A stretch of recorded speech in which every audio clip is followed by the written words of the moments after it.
नमस्कार दोस्तों, स्वागत है आपका स्टडी बाय रघु में। और आज की डेट में हम पढ़ेंगे सर्वनाम। इंग्लिश में इसे प्रोनाउन कहते हैं, तो हिंदी हमें कवर करनी है, तो यहाँ पढ़ेंगे आज की डेट में हम सर्वनाम। और दोस्तों, आपको वीडियो अगर अच्छी लगे तो आप इसे शेयर कीजिएगा, चैनल को सब्सक्राइब कीजिएगा। वीडियो को शुरू करते हैं। सर्वनाम सब नामों के स्थान पर, या देखेंगे हम सब नामों के स्थान पर जिन शब्दों का प्रयोग किया जाता है वे सर्वनाम कहलाते हैं। एग्जाम्पल के तौर पे देख लेते हैं हम।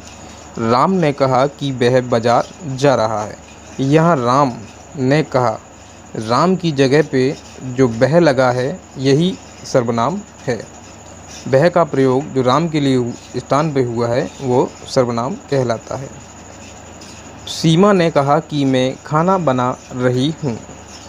तो सीमा ने कहा मैं खाना बना रही हूँ। मैं का प्रयोग सीमा के स्थान पे किया गया, इसी को प्रोनाउन कहते हैं।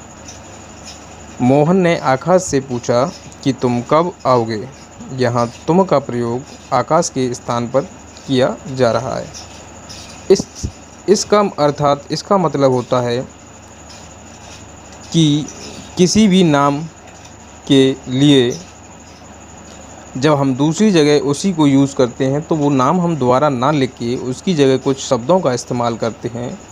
जैसे ये जो शब्द हैं, मैं, तुम, आप, वह, वे, ये सारे शब्द सर्वनाम कहलाते हैं।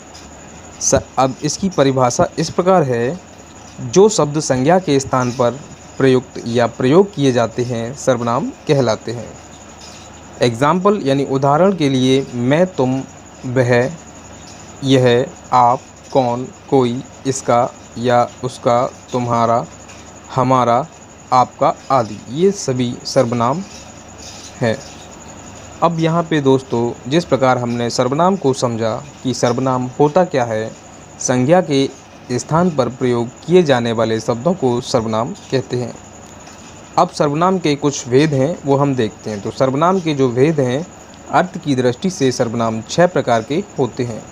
तो 6 प्रकार यहाँ पे काउंट करेंगे। पहला पुरुषवाचक सर्वनाम, इसके बाद निश्चयवाचक सर्वनाम, अनिश्चयवाचक सर्वनाम, संबंधवाचक सर्वनाम, निजवाचक और प्रश्नवाचक सर्वनाम। दोस्तों, ये 6 प्रकार के सर्वनाम हैं जिसको हम क्रम से पढ़ने का और आपको समझाने का प्रयास करेंगे। आगे देखते हैं। और मैं इसी वीडियो में आपको गारंटी देता हूं कि सर्वनाम का आपका एक भी क्वेश्चन नहीं छूटेगा। तो पहले से स्टार्ट करेंगे हम पुरुषवाचक सर्वनाम। जो पुरुषवाचक सर्वनाम हैं, पुरुषों के नाम के बदले आते हैं। पुरुषवाचक से पुरुष या स्त्री दोनों का बोध होता है। जैसे मैं, हम, आप, यह, वह, ये सब पुरुषवाचक सर्वनाम है। सर्वनाम 3 प्रकार के होते हैं। पुरुषवाचक में भी सर्वनाम 3 प्रकार के होते हैं। पहला जो टाइप है, उत्तम पुरुष बोलते हैं इसे, सर्वनाम को। पहला जो टाइप है उत्तम पुरुष बोलेंगे। इसके बाद मध्यम पुरुष और सबसे लास्ट में अन्य पुरुष होता है। यानी कि पुरुषवाचक सर्वनाम 3 प्रकार के होते हैं। तीनों प्रकारों को आपको डिटेल में बताया जाएगा। उत्तम पुरुष बोलने वाला वक्ता उत्तम पुरुष कहलाता है, जैसे कि मैं या हम। मध्यम पुरुष सुनने वाला श्रोता को मध्यम पुरुष कहते हैं। इसमें तू, तुम और आप आते हैं। अन्य पुरुष में जो बात यानी अन्य जिसके संबंध में बात कही जा रही है वो अन्य पुरुष कहलाता है। यह, जैसे यह, ये, वे और वह, यानी कि ये बात करी जा रही है थर्ड पर्सन के बारे में। जो इंग्लिश में जैसे थर्ड पर्सन कहते हैं, वही यहाँ पे अन्य पुरुष होता है। ही, शी, इट, दे, जो थर्ड पर्सन के प्रोनाउन होते हैं वो यही होते हैं। अब आई, यू सेकेंड पर्सन होता है इंग्लिश में। इसी प्रकार यहाँ पे तुम और आप मध्यम पुरुष कहलाता है। आई और वी ये इंग्लिश में फर्स्ट पर्सन के स्थान पर यूज़ होते हैं और यहाँ पे भी ये उत्तम पुरुष बोला जाता है। आगे चलते हैं दोस्तों, और मैं गारंटी लेता हूँ आपसे इस वीडियो के बाद आपको सर्वनाम देखने की ज़रूरत नहीं पड़ेगी। दूसरा देखते हैं सर्वनाम, निश्चयवाचक सर्वनाम। निश्चयवाचक सर्वनाम, निश्चय से एक चीज़ का बोध होता है, किसी चीज़ को या किसी स्थान को, किसी वस्तु को, किसी नाम को निश्चित कर देना। निश्चयवाचक सर्वनाम के पास या दूर की वस्तु का निश्चित बोध कराता है। यह अच्छा है, मीन्स ये कोई अच्छी चीज़ है जो आपको बताई गई है। यह यानी कि यह वस्तु अच्छी है, इसने निश्चित कर दिया कि यह अच्छा है। वह बुरा है, वह मतलब कोई दूर की वस्तु है, वो बुरी है, तो वो भी निश्चित कर दिया। ये अच्छे हैं, ये निश्चित कर दिया। वे बुरे हैं, ये भी निश्चित कर दिया। तो इस प्रकार आप समझ चुके होंगे। आगे चलते हैं। निजवाचक सर्वनाम। निजवाचक सर्वनाम आप कर्ता के विषय में कुछ बताता है पर स्वयं कर्ता नहीं होता। अर्थात निजवाचक सर्वनाम आप कर्ता के बारे में कुछ बताता है लेकिन स्वयं कर्ता नहीं होता। यानी कि एक सेंटेंस में आपको बोल के बताता हूँ, मैं अपना काम स्वयं कर सकता हूँ। यहाँ जो मैं जो आया वो कर्ता है, लेकिन जो स्वयं आया वो कर्ता नहीं है, लेकिन वो निजवाचक सर्वनाम है।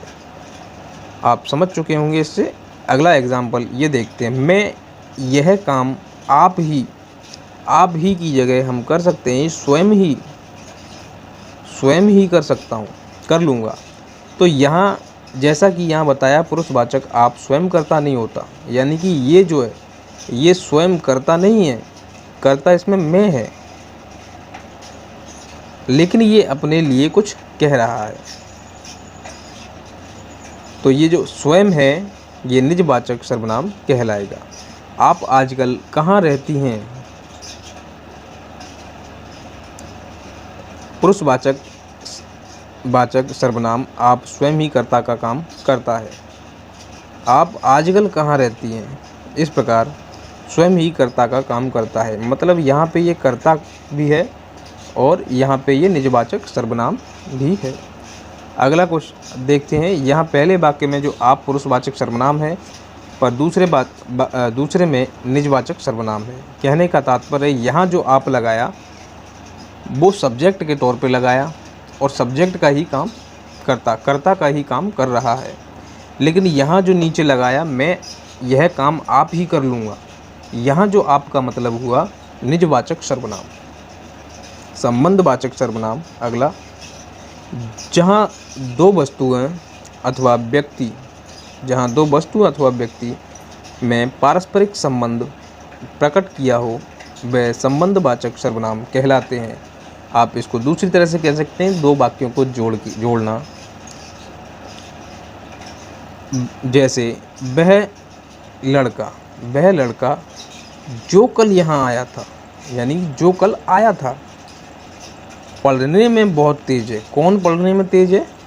वह लड़का जो कल यहाँ आया था। अर्थात यहाँ वाक्यों को जोड़ा जाता है। तीनों वाक्यों में बात केवल लड़का के बारे में ही हो रही है और ये संबंध प्रकट कर रहा है दूसरे वाक्य से पहले वाक्य का। अगला देखेंगे इसी प्रकार अनिश्चयवाचक सर्वनाम, जिस चीज़ का कोई निश्चित मोल ना हो, निश्चित स्थान ना हो या उसकी स्थिति निश्चित ना हो, वो अनिश्चयवाचक सर्वनाम कहा जाता है। व्यक्ति या पदार्थ का बोध, जो सर्वनाम किसी ऐसे व्यक्ति या पदार्थ का बोध कराए जिसका कोई पता ठिकाना ज्ञात ना हो, अर्थात जिस सर्वनाम से किसी व्यक्ति या पदार्थ की स्थिति का बोध ना हो, उसे अनिश्चयवाचक सर्वनाम कहते हैं।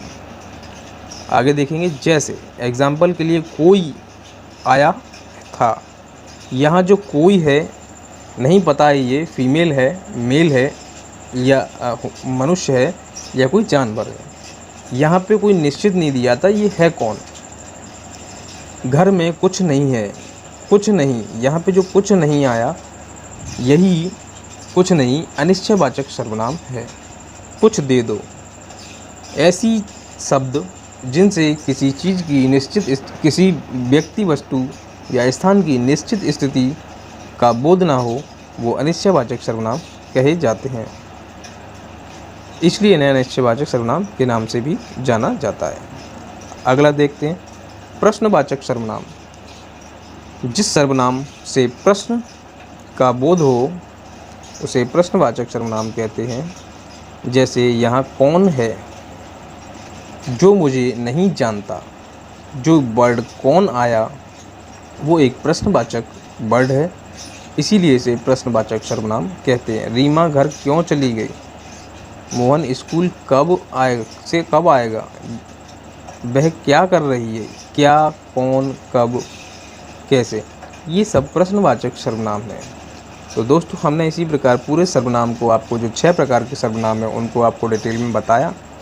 अब हम अभ्यास के कुछ प्रश्न करते हैं और मैं आशा करता हूँ इस वीडियो को देखने के बाद आपका सर्वनाम से एक भी क्वेश्चन नहीं छूटेगा। अभ्यास प्रश्न में हम पहचानेंगे कि ये कौन सा सर्वनाम है। तो हम शुरू करते हैं अब अभ्यास प्रश्नों को ही। कोई, यहाँ जो वर्ड आया कोई, ये कौन सा सर्वनाम है?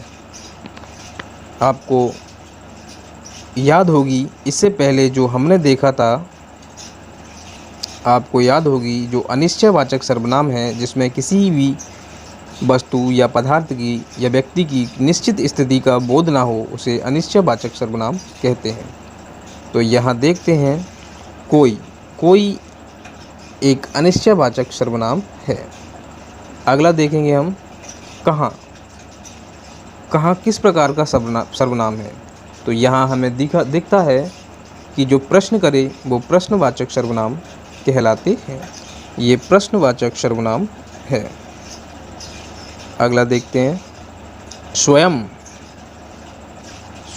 किस प्रकार का, ये जो स्वयं है किस प्रकार का सर्वनाम है।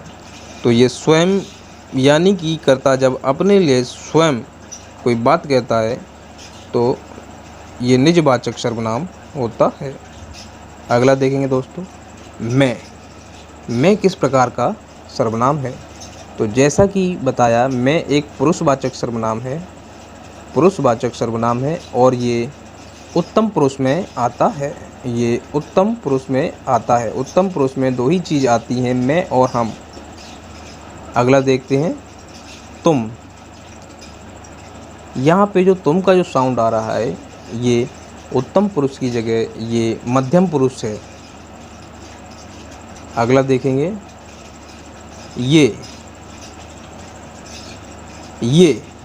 ये कौन सा प्रोनाउन है। तो हमें यहाँ देखना है जो ये, वे, वह और यह किस प्रकार के प्रोनाउन है। तो हम एक बार पीछे बैक में जाएंगे। ये मुझे तो याद है लेकिन आपके लिए ये बताया जा रहा है। हमने पढ़ा था निश्चयवाचक सर्वनाम। इसने ये निश्चय कर दिया कि ये चीज़ गंदी है या ये व्यक्ति बुरा है या वे व्यक्ति बुरे हैं या वह बुरा है। तो ऐसे वर्ड ये, वे आदि एक निश्चयवाचक सर्वनाम होते हैं।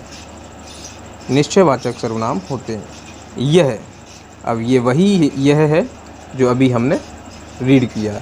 ये निश्चयवाचक सर्वनाम है अपने आप, या आप इसे स्वयं भी लिख सकते हैं। ये जो अपने आप लिखा है इसे आप स्वयं भी लिखेंगे। तो यहाँ पे निजवाचक सर्वनाम होता है कुछ। इसे किस प्रकार देखेंगे, कुछ दे दो। यहाँ पे हम देख रहे हैं लास्ट वाला कुछ। अगर हम पीछे लौट के देखते हैं तो कुछ का जो अर्थ है कहाँ से निकल के आ रहा है। संबंधवाचक हो सकता है, अनिश्चयवाचक हो सकता है।